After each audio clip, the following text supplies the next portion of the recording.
నా ఫ్రెండ్ వాళ్ళ ఇంటికి వెళ్ళాక పక్క ఆంటీ దగ్గర వాళ్ళ అమ్మ దగ్గర అయితే కొట్టించుకుంటది. ఎందుకు అంటారా? Hello buddies, welcome back. I am miss A. Finally festival month అయితే స్టార్ట్ అయిపోయింది. ఇంట్లో క్లీనింగ్ కూడా స్టార్ట్ అయిపోయింది. క్లీన్ చేసినప్పుడు ఏవేవో దొరుకుతున్నాయి. నా టెస్ట్ పేపర్స్ దొరకలేదు, ఇంకా నయం. సాయిరామ్. సో బుడ్డీస్, తనే నా స్కూల్ ఫ్రెండ్ అభినయ్. అయితే నెల్లూరు ఫేమస్ పానీపూరి అని చెప్పలేను, కానీ పక్కనే ఉన్న పానీపూరి బండి దగ్గర రోడ్స్ కన్నా రోడ్ పక్కన ఉన్న పానీపూరి బండిలో పానీపూరీస్ బానే ఉంటాయి. ఇంట్లో పెట్టేసిన క్యారేజ్ బాక్స్ కూడా అంత ఫాస్ట్ గా తిందేమో. పానీపూరీలు ఎక్కడ అయిపోతాయని ఫాస్ట్ గా తినేస్తుంది. పానీపూరితో ఆగుతామా? ఆ చేతులతోనే గోబీ కూడా ఇచ్చేయమని చెప్పాం. మదర్ దగ్గర కొట్టించుకుంటుంది అని చెప్పాం కదా, ఎందుకో కాదు. గోబీలో కూడా వెజిటేబుల్స్ కదా ఉంటాయి, అది మాత్రం కంప్లీట్ చేసింది. ఆంటీ చేసిన వంటల్లో వెజిటేబుల్స్ మాత్రం పక్కన పెట్టేస్తుంది.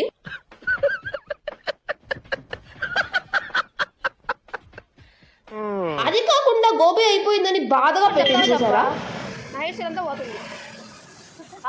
అదేంటో అర్థం కాదు, కానీ పానీపూరి బండి దగ్గరకు వెళ్తే ఎక్కడెక్కడ చదివిన హిందీ అంతా గుర్తొచ్చేస్తుంది. లాంగ్వేజ్ రాని వాళ్ళైతే అమ్మాయికి నిజంగానే లాంగ్వేజ్ వచ్చేమో అనుకుంటారు.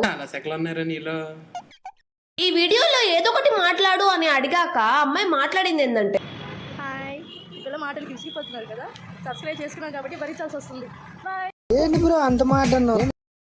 Okay buddies, thank you so much for watching. మీరు ఈ వీడియో ఇన్స్టాగ్రామ్ లో చూస్తున్నట్టయితే ఫాలో చేయండి, అండ్ యూట్యూబ్ లో చూస్తున్నట్టయితే సబ్స్క్రైబ్ చేయండి. బాయ్.